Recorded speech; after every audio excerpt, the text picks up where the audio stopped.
कबूतरखाना हवा की नको याबद्दल आम्ही सामान्य मुंबईकरांचं मतही जाणून घेतलंय। मुंबईकर काय म्हणतायत पाहूयात। वास कबूतर उडतात तेव्हा वास चांगला घाणेर येतो, ते बॉडीला आपल्याला प्रॉब्लेम आहे। कबूतरखाने हे बंद झाले पाहिजेत की नाही झाले पाहिजे?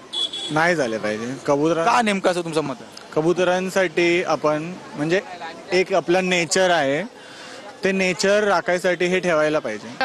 याच्यामध्ये वास बीस असतो पण व्हायला पाहिजे, तसं मुलांच्या विशेषमध्ये म्हणजे पाहिजे व्हायला। बंद केले पाहिजे। का बंद केले पाहिजे कबूतरखाने? का किती लोक येतात ते नाका बिगामध्ये गेले त्यांना सर्दी खोकला ते होऊ शकतो। तुमचं वैयक्तिक मत काय, हे बंद झाले पाहिजेत की नाही झाले पाहिजे? झाले पाहिजेत। त्याचा आधी त्रास नव्हता कारण ते कमी होते, त्याची आता प्रजाती जास्त वाढली तर ते बंद होणं त्रास सगळ्यांनाच होतो। इथे राहणाऱ्यांना त्रास होतोय, जे येत आहेत ते राहणारे स्थानिक नाही आहेत, जे बोलणारे आहेत ते रोज त्याच्यातली धूळ आणि घाण सगळं उडतच असतं रोज। हा कबूतर मुळीच असतो उपयोगी नाही। या ठिकाणी रहदारीचा रस्ता आहे, हे मुंबईचा हार्ट आहे।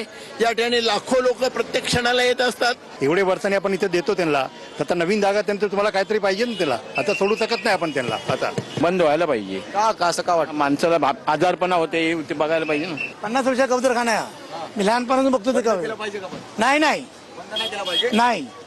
का काय कारण असेल त्याचं? अरे का जीवांशी खेळतात या मुख्य जीवांशी? का त्यांच्यामुळे काय मरतातच का? माणसं मेली तर मरून दे ना।